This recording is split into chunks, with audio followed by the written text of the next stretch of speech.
잘 아실 거야. 아마 20살 때부터 난 쌍꺼풀이랑 그때 필러가 유행이었고 아직 시작 안 했잖아. 인사는 하고 시작하면 안 될까요? 안 했잖아. 왜 쌍꺼풀이랑 안녕하십니까. 오랜만에 인사드립니다. 닥터수근 임수근입니다. 새로운 마음으로 시작하는 만큼 시즌2 개국을 축하드려요. 그래서 내가 케이크를 사왔어. 옆 채널에서. 가장 하이라이트 중요한 분을 마지막에 소개를 드리고 시즌1에서도 단 한 번의 출연으로 아주 큰 임팩트를 남긴 저희 형 간단히 이름하고 무슨 일 하시는지 소개 좀 부탁드립니다.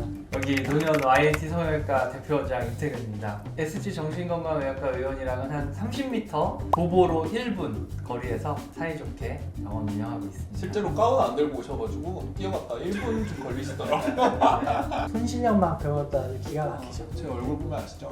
아, 잘 만져주고 계신. 잘 부탁드립니다. 네, 그리고 오늘의 하이라이트 두 분의 정신과 얼굴을 만져주고 나는 환자입니다. 네, 저는 논현동에 거주하고 있는 현이라고 합니다. 네, 또 정캐가 나왔어. 저는 뭐 20살 때부터 시술과 워낙 뭐 많은 걸 해봤기 때문에 병원과 아주 친숙하게 지냈기 때문에 반 의사가 아닐까. 웬만한 실장보다 많이 잘 알지 않을까.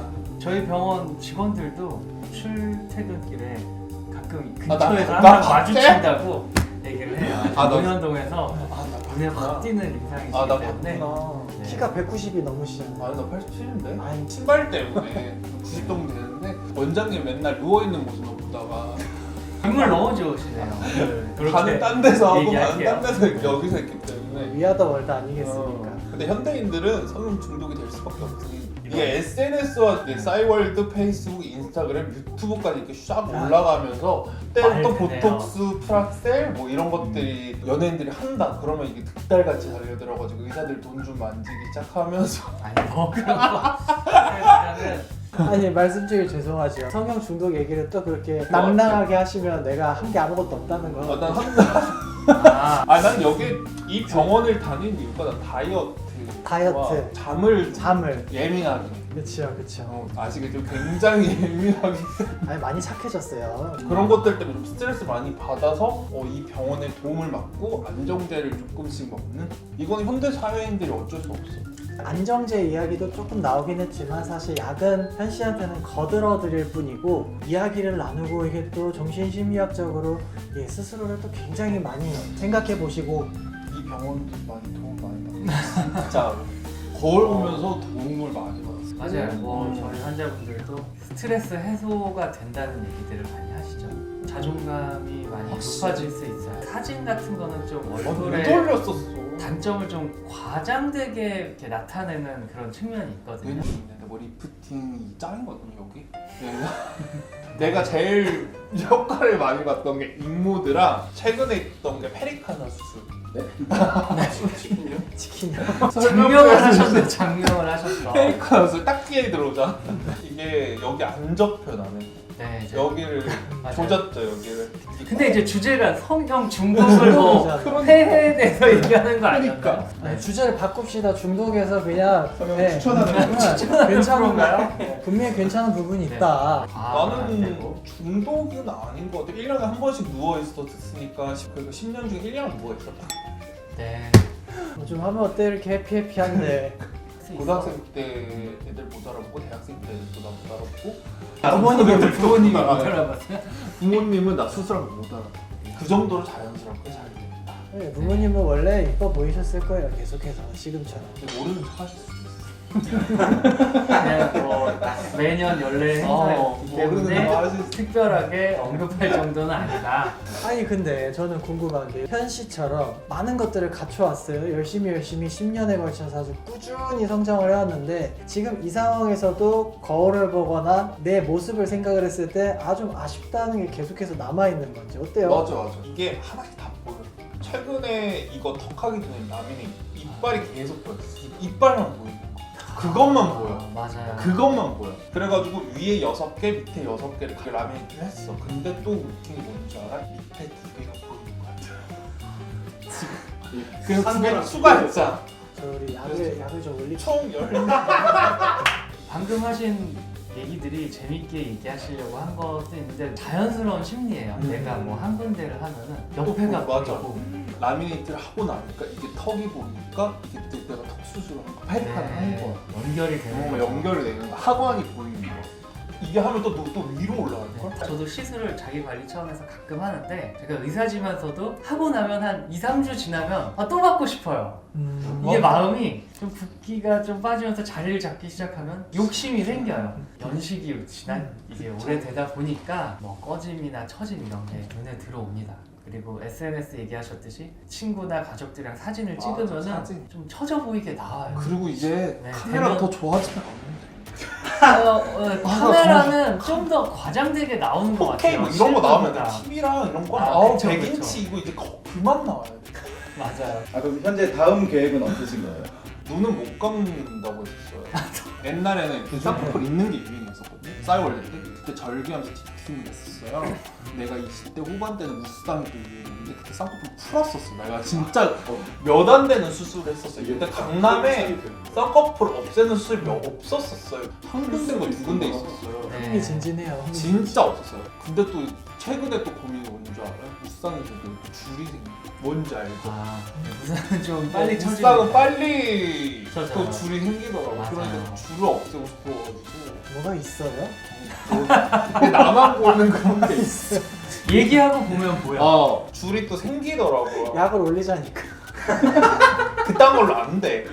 해서 기분이 좋아지고 그걸로 인해서 내가 에너지를 얻고 신이 난다. 그거 3일도 안 한다. 요거 페리카나인지 무슨 그 슬램덩크 안 선생님 수술인지 그것 좀 오래 가네요. 그게 수술은 그 시술보다 효과가 오래 가니까 이게 만족도가 오래 가. 이거 엄청 오래 가. 요즘에 막 해피해피해요 진짜. 이게 있어.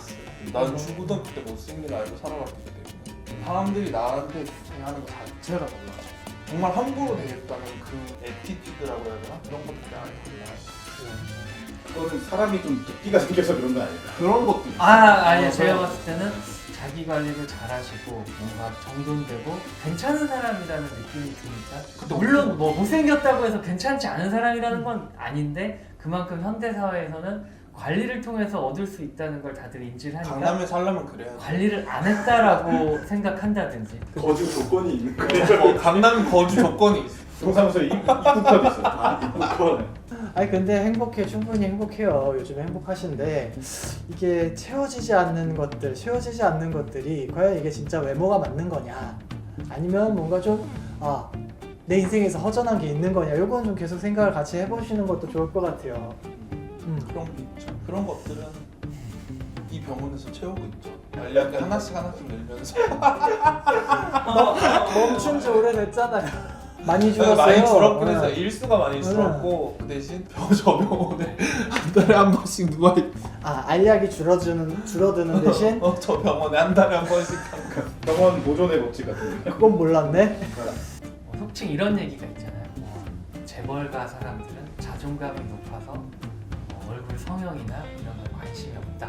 뭐 이런 얘기도 있지만 제가 생각하는 거는 자존감이 내가 좋은 사람, 그런 사람들이 외모에 조금 신경을 덜 쓰는 경향을 가질 수도 있지만 한 번 만약에 시술이나 수술을 경험을 해본다면 그 사람들도 내가 더 좋아지는 걸 느끼게 되면 채워지지 않는 걸 뭐 외적으로 채우려 한다든지 뭐 이런 측면도 있겠지만 채워짐이 다 된 사람들도 시술이나 수술은 한 번 해서 뭐 계속 하고 싶은 마음, 이거 저는 자연스러운 인간의 심리라고 봐요. 과하지 않은 선에서 내 일상생활에 지장을 안 주는 선에서는 좋지 않나 생각합니다. 성형과 시술을 즐겨 한다고 해서 이걸 전부 다 나의 흠을 뭐 강박적으로 찾아내고 이거에 몰입을 하는 신체 이형장애 쪽으로 연결을 시킬 것만은 아닌 것 같아요. 시술을 통해서 얻은 자신감과 에너지를 가지고 내가 하고 싶은 일에도 열정을 쏟고 계시거든요. 사실은 그것이 가지고 있는 순기능이 분명히 있다고 생각을 합니다. 요즘에 굉장히 건강해 보이세요. 잠 조금 조절하는 것 말고는 사실 약이 줄어든 이유는 요즘에 살만하다, 내가 괜찮다라는 느낌도 아마 작용을 하는 게 아닌가. 어떠세요? 갑자기? 많이 좋아졌죠. 스트레스 조절이라든지 뭐 정신적으로도 신체적으로도 뭐 페이셜적으로 성숙해진다기보다 많이 어려진 것 같고 추천드려요.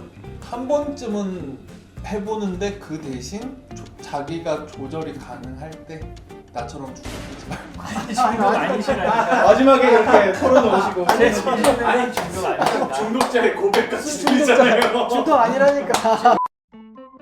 성형에 대해서 잠깐 이야기를 또 좋은 분들을 모시고 나눠봤는데 너무나도 풍성한 얘기를 해주셔서 오늘 컨텐츠가 아주 기대가 됩니다. 네, 다음번에도 재밌는 즐거운 주제 가지고 찾아뵙겠습니다. 감사합니다.